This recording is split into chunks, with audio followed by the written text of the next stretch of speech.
आगा साहब, आँखों में जो आपने एक बीमारी का जिक्र किया था कि वो सूज जाती हैं, ये एक ख़ास टाइम पे शुरू हो जाती हैं। एक ख़ास वो होता है कि एक को शुरू होती है, फिर एक को दूसरे लग जाती है, काला चश्मा लगा के पहनते हैं। ये इसका कोई ख़ास सीज़न है क्या ये, और ये होती क्यों है? आज तक समझ ही नहीं आया कि इतनी आँखें सूज जाती हैं कि डर लगने लगता है, खुलती भी नहीं है सुबह। बिना रोने के भी सूज जाती है। हाँ, ऐसा ही होता है। असल में ये आसाब की कमज़ोरी की वजह से देखा गया है कि लोगों को ये मसाइल पेश होते हैं, और जब ये मसाइल दरपेश हो जाएं तो उसमें ये चीज़ बड़ी कॉमन सी है कि लोग नुस्खे वो वाले इस्तेमाल करते हैं जो देसी होते हैं, क्योंकि घर में अभी भी बड़ी बूढ़ी ख़वातीन मौजूद हैं जो अपने पुश्त दर पुश्त नुस्खे चले आ रहे हैं, उनको इस्तेमाल कराते हैं।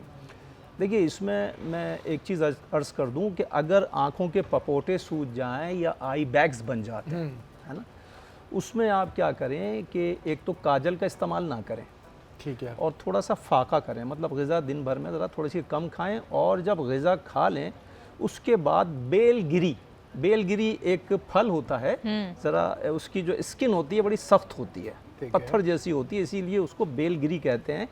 बेलगिरी का शरबत बना के पिया जाए तो बेलगिरी का शरबत पीने से आँखों के पपोटों पे जो सूजन आ जाती है वो बासानी दूर हो जाती है। अच्छा, अर्क गुलाब भी डालने को बोलते हैं बहुत से लोग। अर्क गुलाब भी डालते हैं बहुत से लोग, लेकिन अर्क ओरिजिनल गुलाब। नहीं लेकिन मिलता। हाँ, यहाँ पर ये मसले बड़े हो गए हैं कि वो लोकल हैं। ओरिजिनल, उसमें बड़ा मसाइल आ गए और तकलीफ शुरू हो जाती है, क्योंकि वो खुद बना लें आप अर्क गुलाब तो वो सही वो है, बेस्ट है, लेकिन बना बनाया जो लेंगे वो सही नहीं है, उसमें चांसेस है कि कुछ ना कुछ मिला दिया। हाँ, मसले हो जाते हैं। अच्छा, एक चीज़ मैं अर्ज़ कर दूं कि आंखों से पानी आता है बहुत सारे लोगों के, ज़रा सा हंसे एकदम यूं जैसे रो रहे हैं, पानी आना शुरू हो जाता है, या बैठे बैठे भी यूं यूं करते हैं, पानी आ गया आंखों से, वो बोलते हैं यार क्या करें, इसका कोई इलाज नहीं है। अच्छा, ड्रॉप्स डाल के भी लोग तंग आ जाते हैं, जब तक ड्रॉप डाल रहे हैं जब तक सही है, ड्रॉप डालना बंद किए फिर वो आँखें ख़राब हो गई आपकी। तो उनके लिए मैं अर्ज़ करूँगा कि 60 ग्राम मुनक्का 60 ग्राम मुनक्का ले लें अच्छी क्वालिटी का, और वो रात को धोकर पानी में भिगो के रखते हैं, और सुबह उठने के बाद निहार मुँह जब आपने मिसवाक कर ली या टूथब्रश कर लिया, उसके बाद बिस्मिल्लाहिर्रहमानिर्रहीम कहिए और क़िबले की जानिब रुख कीजिए, वो 60 ग्राम मुनक्का खा लीजिए और उसके ऊपर जो पानी है वो पी लीजिए, तो आपकी आँखों से पानी आना बंद हो जाएगा। इसके अलावा मेरे मौला रसूल खुदा सल्लल्लाहु अलैहि वसल्लम फरमाते हैं कि अगर जुमेरात के दिन और जुमे के दिन आप नाखून को काटें ज़ोहर के वक्त, ज़ोहर की नमाज़ पढ़ने से थोड़ी देर पहले काटें, और ये जो मूछें हैं इसको भी कुतर लें साथ साथ, तो आपको आँखों की कोई भी बीमारी नहीं आएगी, चूँकि ये फरमान पाक है मौला रसूल खुदा का। हमने बहुत सारे लोगों को एक 27-28 साल में बताया और उन लोगों को फ़ायदा हुआ।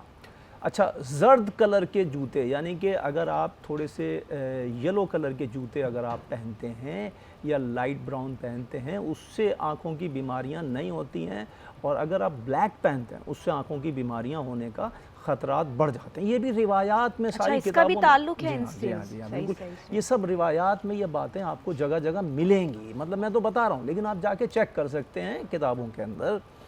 इसके अलावा देखिए, आब ज़मज़म का इस्तेमाल बहुत ज़्यादा किया जाता है मुसलमानों में, और अब तो ये है कि जो गैर मुस्लिम है, मैंने देखा बहुत सारी कम्युनिटीज़ के नाम नहीं लूँगा, लेकिन वो कम्युनिटीज़ पूरी दुनिया से मुझे फ़ोन करती हैं, मैं उनको आब ज़मज़म का जब बताता हूँ तो कह रहे हैं हम इससे इस्तेफ़ादा करना चाहते हैं। आब ज़मज़म को जब लोग अपनी आँखों पे छिड़कते हैं और सर पे छिड़कते हैं, चूँकि मेरे पाक नबी का तरीक़ेकार ये था कि जब मरीज़ आता था तो उसके चेहरे पे छींटे डालते थे और उसके सर पे और उसके सीने पे, और मरीज़ सेहतियाब हो जाया करता था। लेकिन आपकी नीयत ये होनी चाहिए कि परवरदिगारा आब ज़मज़म के ज़रिए से मुझे शिफायाबी अता कर। बिल्कुल, ये चीज़ें जो हैं ये बड़ी इंपॉर्टेंट होती हैं, जैसे इन्होंने नाखून और मूंछों को बताया, ये तो बड़ी अच्छी चीज़ है। आप वैसे भी नाखून काटते हैं तो अगर इस टाइमिंग पे काट लें तो बहुत अच्छा है।